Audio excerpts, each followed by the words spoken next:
Okay, it's me, Hawkeye. We're back with some squatting as usual. What else would the training vlogs be at the moment? So, squatting, the cheeky squat challenge.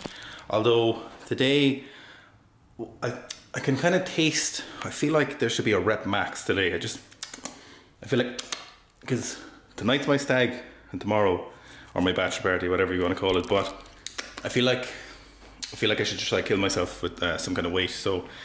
Let's see how it goes. Maybe I'll just do my 5x5 or maybe not. So I did not end up going for a heavy single or a rep max, but I did deviate slightly from the general rep scheme that I'm doing at the moment, and technically somewhat from the Tashiki squat challenge in some fashion. So obviously the squat challenge, as I've been calling it, is a 5x5 at a straight weight and then dropping down to 2 sets of 10. But this session and the session before this, I wanted really to be touching heavier weights, and this is one of those problems with 5x5 every day, is that you eventually need to progress through the weights to acquire the skills and the familiarity with those heavier weights and to push a little bit further, a little bit faster, you know. And so in this session, what I did, same as yesterday and the day before, which you haven't seen in this training vlog, was I was squatting sets of 200. Now 200 was a good weight to do the 5x5, the straight sets at, or I could have done them at 210, very likely. But what was there was definitely several sets at 220 for sets of 5. Now doing the frequency I'm doing, it makes sense to touch those heavier weights a little bit more frequently if it's possible, even though it's not just strictly for the dogmatic 5x5. So you can see from these sets of 200, I did the first set to 200 and I was like, okay, definitely more useful now is to push into those heavier weights and touch them more frequently, because I don't need to have those 5x5. There's nothing magic about that 5x5 to get to 240 5x5. What's more useful is accumulating more sets at 220. And you can see here, this is the first set at 220, and I ended up doing 3 sets of them, and they're moving very, very well. Now, could I have done 5 sets? Very likely, but would they have been absolute murderers or grinders? Possibly by the end of the session. So it's more useful get those first sets at 200, and then I made a call and I was like, okay, let's bang out a few sets at 220, accumulate that tonnage at that heavier weight. And I'm very, very happy with how they're moving. 220 feels very, very light at the moment, very, very casual, almost as feeling like 200 was a couple of weeks ago. So in this session, hit that 220 for 3 sets of 5. Now also, you probably noticed that I'm wearing the TYR weightlifting shoe, and if you watch that review, the same issues that I mentioned in it are still the same problems, but the same positives are also the same positives with the shoe. And I do really like that wide toe box at the front. I really enjoy how it feels. It feels just very pleasant when you're squatting. As you know, you've seen some of my videos where I was squatting barefoot. I did a lot of the first RTA barefoot. I did a session last week at 210 for 5x5 barefoot, and it's just something where I really enjoy that space in the foot. And I've been wearing barefoot shoes a lot. I've been wearing the Vivos, the Innovates. Currently I'm wearing Field Grounds, all of which are very nice shoes, and my shoes have, or my feet have been widening. The space between my big toe and my index toe is about 2 or 3 centimeters at the moment. I don't use toe spacers or anything sexy like that, but it is expanding, and I do really, really like that wide toe base in the shoe. Now it does still have those problems where it is a little bit too soft at the front. The effective heel height doesn't feel quite as drastic or just quite high enough compared to the Ramaleo 2s. So if they could sort out that issue, which I think they might be at some stage, I would be keen for them. Now, at the moment, I am enjoying them, and I'll keep trying them for the next 2 sessions and just give it an opportunity with the squats. So here's the second day, the day after my stag, and I was actually feeling pretty solid. My upper back was pretty tight, but that's assumed from sleeping in a different bed and driving for something like 6.5 hours that day, 4 hours of a trip back home, and then I was driving around for an hour and a half while the boy slept in the back. So it's you know, it is what it is.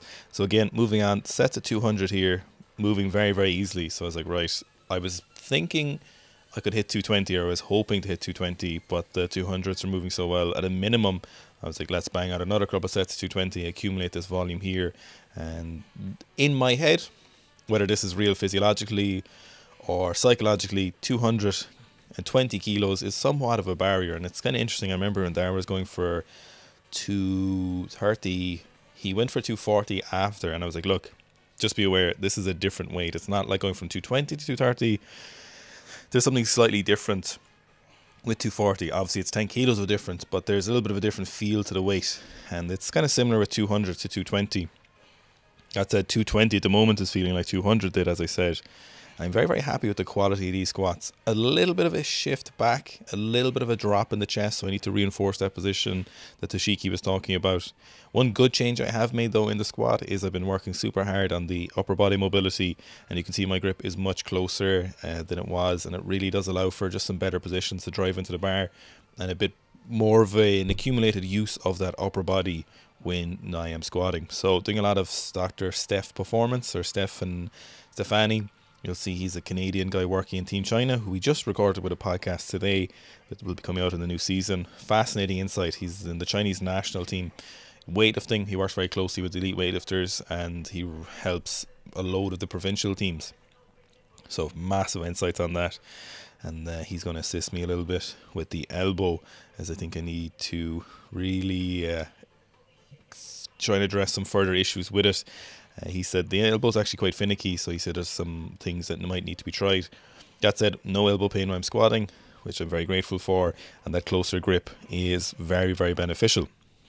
So, very happy with that squat progress, hitting those 220s, and I'm going to keep that going for the next while, and I'm not too concerned about if I'm going to hit 220 for straight sets of 5. I'm going to try and make that 220 the new minimum, kind of moving up from that 200, and then I move to 210 for that minimum, and try to move to 220s, and eventually then get to 230s or 240s multiple times a week for consistency.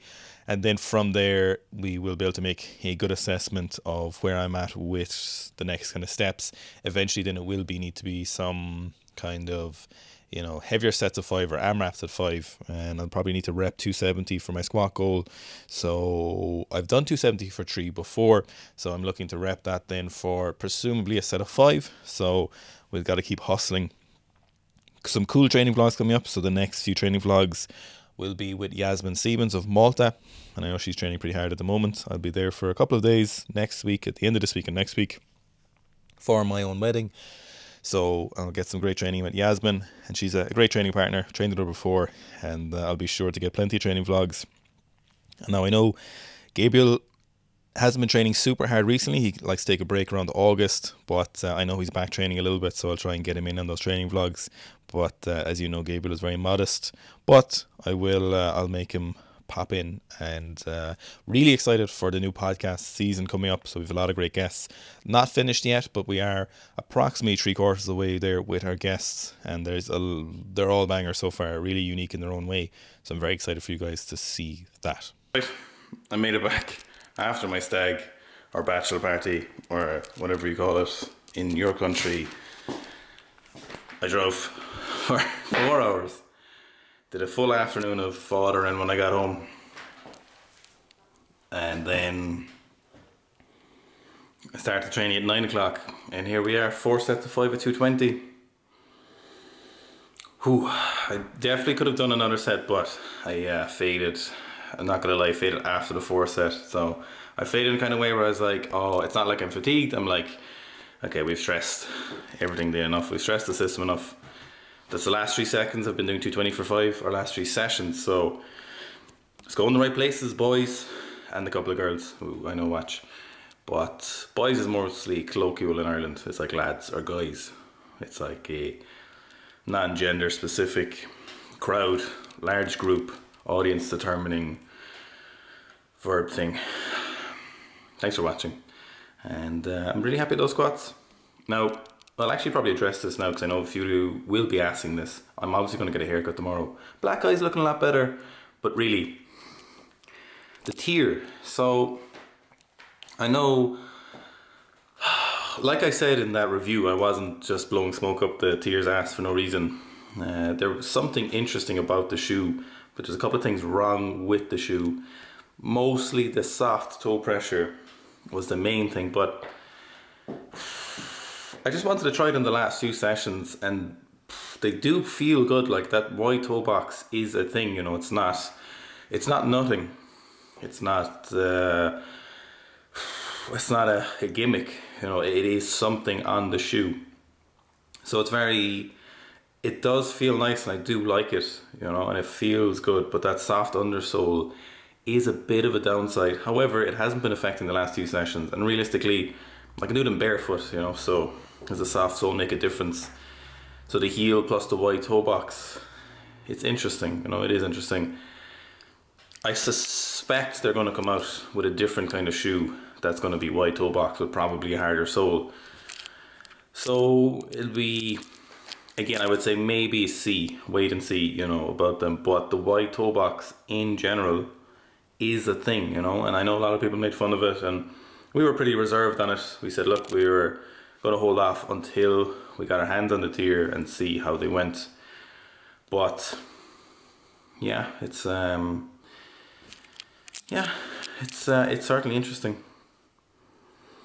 I've lost my train of thought now because I'm gonna go to bed. Thanks guys, love you guys. Today's episode is brought to you by Seek a Sleep. Seek a Sleep contains some of the most important nutrients you need to get to sleep and get good quality sleep.